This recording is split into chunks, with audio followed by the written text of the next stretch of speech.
You're listening to Kizuki, the podcast. I'm Mae Yoshikawa, and I define the Japanese concept of Kizuki as the following. Kizuki 1. A moment of epiphany, an aha of realization or insight which opens the knower to a new dimension of truth that was formerly unknown.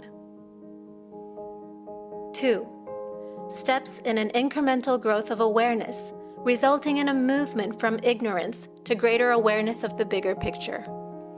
A kind of knowing that cannot be undone, that cannot be unrealized. As a longtime yoga and meditation practitioner, a world traveler, and curious self-explorer, I'm obsessed with Kizukis.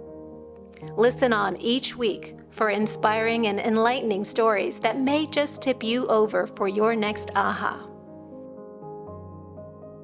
On this week's episode, Drop the Cynic.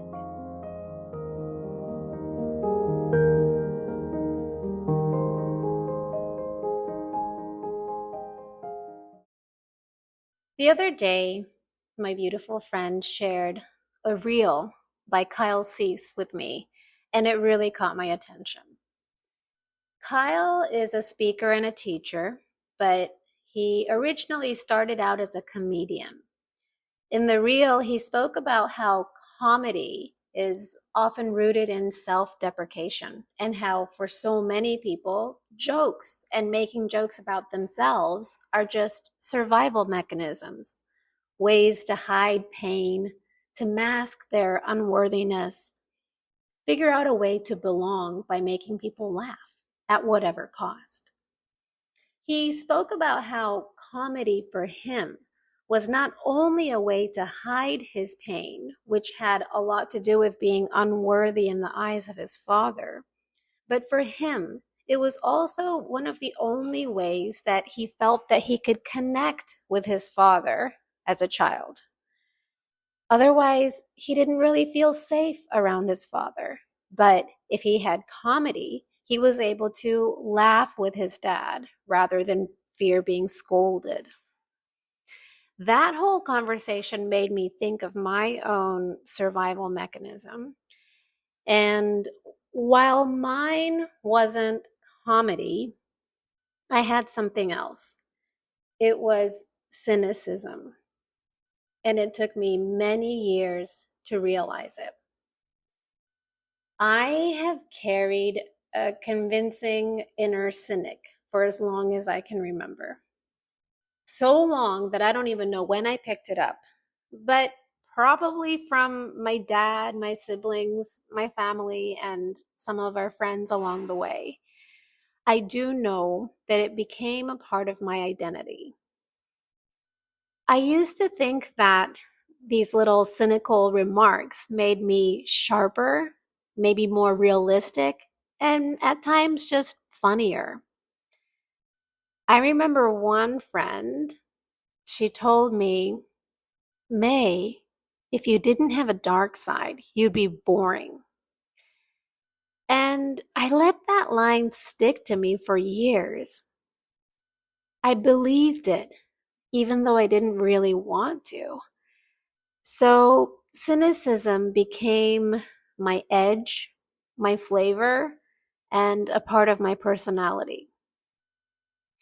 Now, some of you know this, but I was married once in my 20s, and which ended in divorce. And then later in my mid-30s, I met my second husband, my beloved. And when I started hanging out with him, it was a very different quality in our relationship.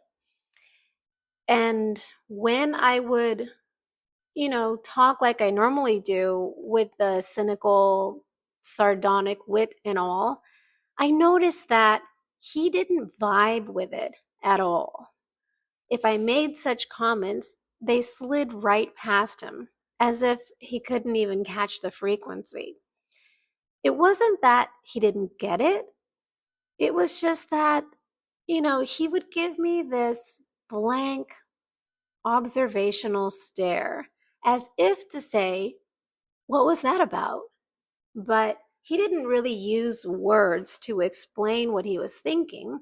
It was more like his neutrality and the way that my comments wouldn't land for him reflected back to me how corrosive my cynicism was. This was like a major Kizuki thing that happened for me throughout the many months and years of hanging out with him. It was also interesting for me to learn that at the same time, the man who later became my husband, he wasn't against humor. He loved it. He loved my humor. He loved it when I was actually funny and when my playfulness or even dark humor came without the pessimistic nature of cynicism and especially self deprecation, right? If there was any amount of cynicism that undercut me or undercut life, he just couldn't vibe with it. But if it was something funny without the self deprecation or the life deprecation, he was right there with me, laughing, just doubling over. And this uncomfortableness of the mismatch was the best way to wake me up from this long standing pattern that I had carried since my youth. Because for the first time, I could see that what I thought was cynical wit or even realistic intelligence was actually my way or my survival mechanism's way of protecting myself. Because as long as I'm pessimistically pointing my finger at life, I don't have to look at my own shit. Now, after a few years, my relationship with my husband ended suddenly because he died suddenly. And in my acute grief, all of the old, loud voices of cynical remarks came rushing back in my mind. The old self talk that said things like, "You're no good. You're worthless. Oh, look at you, Mae, now. Now you're a divorcee and a widow. Look at you." Like that kind of painfully self deprecating negativity. It was so flagrant in the absence of my husband, so pronounced, because his presence, his physical presence, wasn't there to stop these voices in my head. It was such a hard uphill battle, but I realized something critical. If I listened to those thoughts, they could really harm me. They would actually eventually lead me into very self destructive places. And that's when I understood cynicism wasn't just some personality quirk, it was something that I had used unknowingly to keep myself from looking at myself, to face myself. And somehow, in the depths of my grief, I came to this vivid recognition that I needed to outgrow it completely, with or without the help of my husband. And that I needed to choose every time it showed up in my mind not to buy into it anymore. This makes me think that, we all have our MOs, the way that we navigate life or the way that we learn to navigate life as a survival mechanism that we picked up in childhood. Obviously, we each had different childhood upbringings, so we developed different mechanisms. For me, it was cynicism. For someone else, it might be perfectionism. I have a dose of that too. Or people pleasing. Yeah, I think I have that too. Or shutting down when things get hard. Or like Kyle, some people use comedy, laughter as a sort of escape, right? These things, they're not all bad. They helped us survive many years of whatever it was that we needed to survive. But as we evolve, as we grow, as we awaken, we need to check again. Are they suffocating us now if we keep them with us any longer? So I want to present to you this question. First of all, what is your MO? Have you noticed an old trick of the mind or a pattern that pops up? Maybe it's to keep you safe. Maybe it's to help you feel like you belong, or help you run away from the fear that you don't belong, or stay away from the pain or the difficulty of having to look at yourself like me. Now, I want you to just pause for a moment, spend a little time there, because I want you to ask yourself, does it still fit? Is it still a pattern that you want to keep now and moving forward?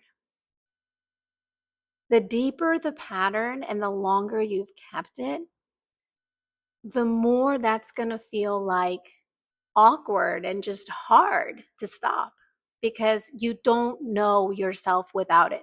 In fact, you've never known yourself without it. But just for a mini instant, imagine, what would it feel like to lay it down?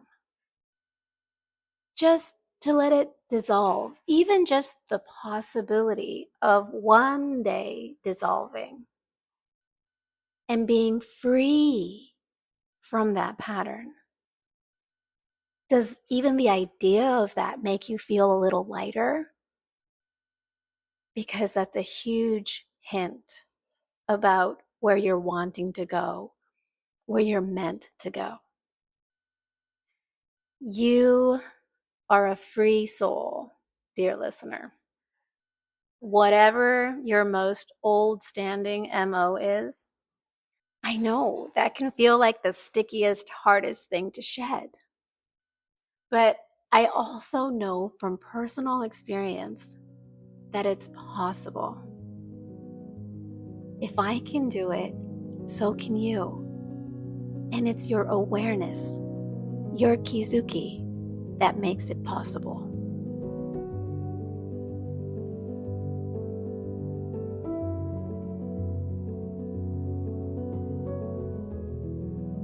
Thank you for listening.